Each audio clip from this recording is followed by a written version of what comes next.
Greetings, ladies and gentlemen, and welcome to this latest edition of Tales from Outer Space. I hope you enjoy. Story number 1.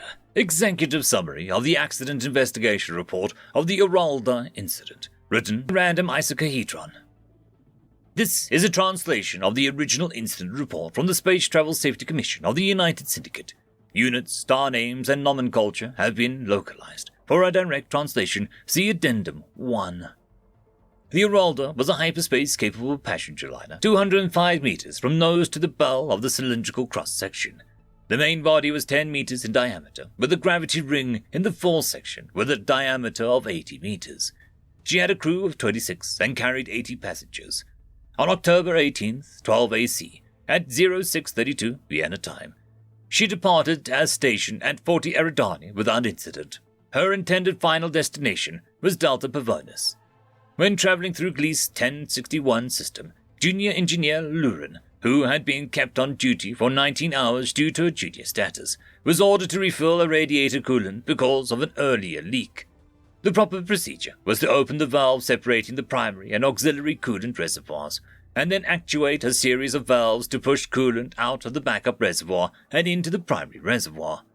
Junior Engineer Lurin actuated the wrong set of valves, pushing coolant out of the primary reservoir and into the backup reservoir. A sensor existed to monitor the pressure level of the primary reservoir, but the alarms were disabled when fluids were being transferred to avoid alarms triggering during nominal and routine activities. As the coolant drained, the remaining coolant in the system increased in temperature. This caused damage to the cooling pipes and radiators. Roughly 3 minutes after the coolant began draining, a partially melted pipe began leaking superheated coolant inside the Orolda's fission reactor. The coolant pressure dropped sharply, and without coolant, the reactor rapidly overheated. 3 minutes and 41 seconds after the coolant began draining, a rapid increase in temperature caused the reactor to automatically scram. This prompted the ship to move to alert status 2. The computer roused Captain Ullers. The scram was not successfully completed. Why it failed is unknown, but the reactor automatically scram had not been tested in several years. 20 seconds after the attempt, radiation detectors indicated an ongoing meltdown. This prompted Alert Status 1, waking all crew and sending them to emergency stations. Due to the radiation hazard, the aft engineer spaces were evacuated, which included Junior Engineer Lurin, who did not close the valve as he left, and was not aware that he had done anything wrong. 2 minutes later, radiation detectors indicated that the core had collapsed and penetrated the interior reactor wall. The temperature, which was increasing rapidly, and the cooling system was operating well below its typical efficiency. Radiation sensors in the fore section indicated the radiation was still within acceptable levels, so Captain Ullers did not order a retreat to the radiation storm shelter, for fear that this would hamper repair efforts and panic the passengers. All crew were accounted for in the shielded fore section. Of the 5 in the aft section at the time of the incident, all were exposed to radiation exceeding the allowable yearly dose. 1 suffered light radiation sickness, and 2 suffered acute radiation sickness. Engineer Iraz was only 2 meters away from the reactor and began vomiting almost immediately. Chief Engineer Eralt, who was watching him from 12 meters away, carried him to safety, but was exposed to a much larger dose in the process. Both were immediately placed in medical cryostasis and are currently undergoing nanotherapy. They are expected to recover. Once all crew were accounted for, Captain Ullers instructed Engineer Renz, the highest-ranking engineer with Chief Engineer Eralt in medical cryostasis, to send the drone to examine the reactor. Although the video signal was degraded by radiation, the drone's cameras revealed that the outer casing was melting. Upon confirmation of the reactor being effectively unrecoverable, First Officer Intry deployed the automatic hyperspace distress buoy, as there was no United Syndicate ships in system. It would reach the next system in 38 days. 28 minutes after the meltdown, radiator efficiency had fallen to 60%, and damage alarms were continuing. Captain Ullers ordered a visual inspection of the radiators. Instead of their usual cherry red, they were not glowing at all, indicating a complete system failure. Captain Ullers was unresponsive and emotional for several minutes, so First Officer Intry ordered a full diagnostic on the heat management system. 23 minutes after the meltdown, with the diagnostic still ongoing, the Orolda received a message from the 16 kilotons, a Terran mining ship 25 meters from nose to bow and 15 meters in diameter at the widest point, with a crew of 6. She was 11 light minutes away and moving away from the Orolda quickly, and the only other vessel in the system. We see radiation from your reactor consistent with an uncontrolled meltdown. We are now moving towards you at half G. How many souls on board? Are there any other issues? Because of the tense relationship between Earth and the United Syndicate, the crew of the Orolda assumed that the 16 kilotons was a pirate or pirateer taking advantage of their situation. They grimly discussed whether to resist until Engineer Renzel announced that the diagnostics were completed. All of the coolant was gone from the system, and the heat had melted the valves in their current position. The figure of 60% was inflated, since the pipes themselves were acting as heat sinks. The radiators were effectively turned off, but more heat than usual was coming from the reactor. The cabin temperature would begin increasing in 6 hours and become incompatible with life in 8. On hearing this, Captain Ullers, previously silent, ordered the crew to cooperate fully with the humans and stated that he would accept all responsibility for the capture of the ship. "They are likely to hold us for ransom," he said, "but they are unlikely to kill us. The same is not true for the heat." First Officer Entry responded to the 16 kilotons as follows. "Our reactor has melted down and our radiators are shot. We have 8 hours before we all bake. We have 106 souls on board. We will cooperate fully and follow all instructions." 50 seconds after this message was received, the 16 kilotons jettisoned her load of ice, lightened. Her acceleration increased to 6 Gs. She thereby arrived at the Orolda in 5 hours, 30 minutes. An hour before the 16 kilotons arrived, the crew of the Orolda, following instructions from the 16 kilotons, brought all passengers into the radiation storm shelter, sealed every hatch and bulkhead, and depressurized the midsection. Once all was confirmed to be done, the crew of the 16 kilotons used their mining laser to cut the Orolda in half, at the thinnest point in her midsection. Although the two ships' docking systems were not compatible, the crew of the 16 kilotons was able to attach the ports from the airtight seal using 350 meters of fiber-reinforced plastic adhesive strips. Once the connection was established, 3 crew members of the 16 kilotons entered with a large cooling device connected by flexible tubes to the ship's cooling system. Captain Ullers presented the ship's rifle to the Terran captain and offered surrender. The translator records for the Terran captain's reply as, "What the hell are you talking about?"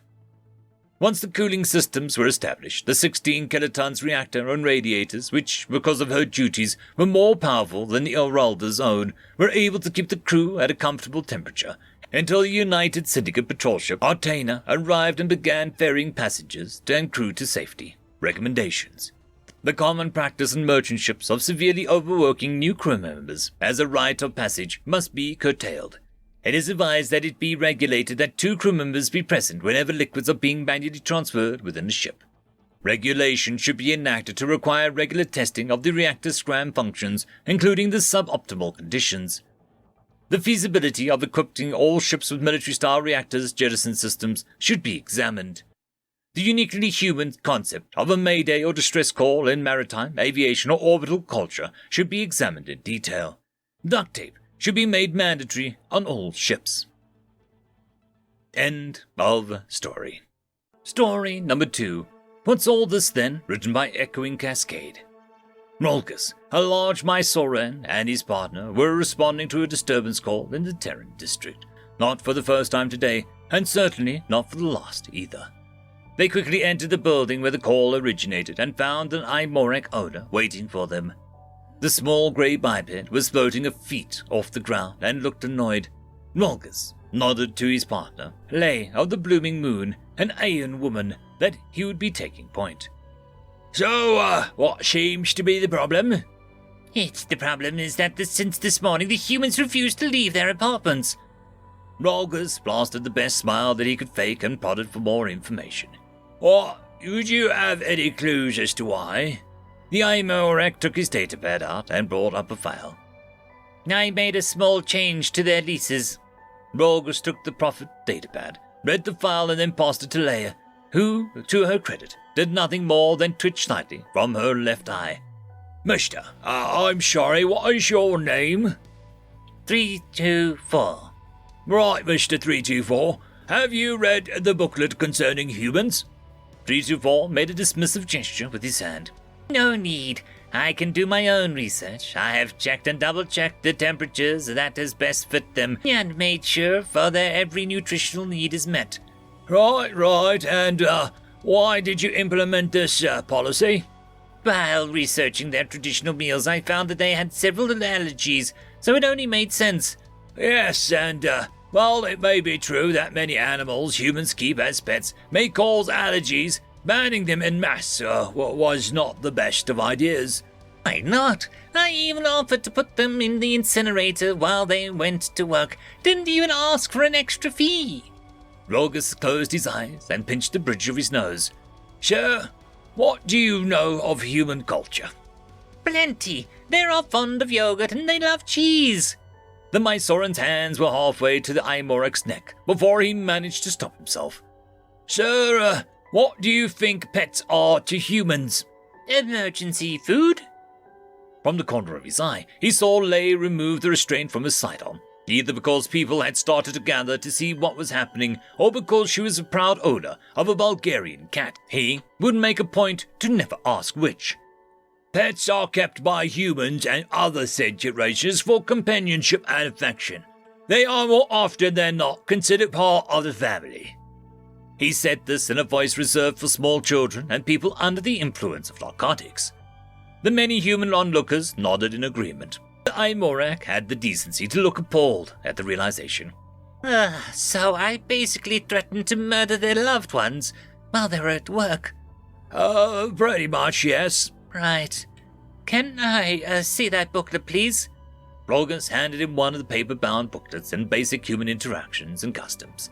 As he and Lay left the building, the tenants began to inform the Imorek of all the things he had been doing wrong and how he could fix the situation.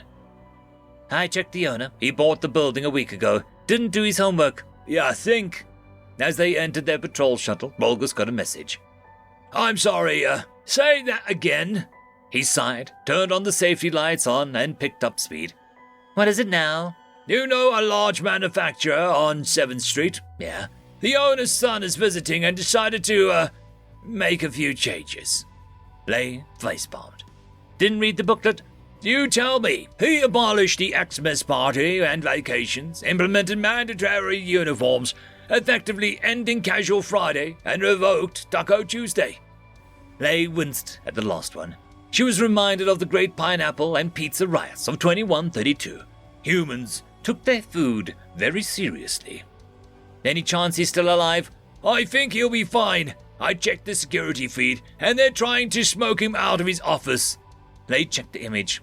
Or they're trying to burn him alive. Bulgus's eyes went wide, and he didn't blink for a second, then sped up as fast as his reflexes allowed. It was looking like another long night. End of story. I would quickly like to thank the T5 channel members and Patreons. Caspar Arnholtz, Cam Maxwell, Lord Azrakal, Dragzoon WRE, Holly's sister, Arcadian. Thank you very much.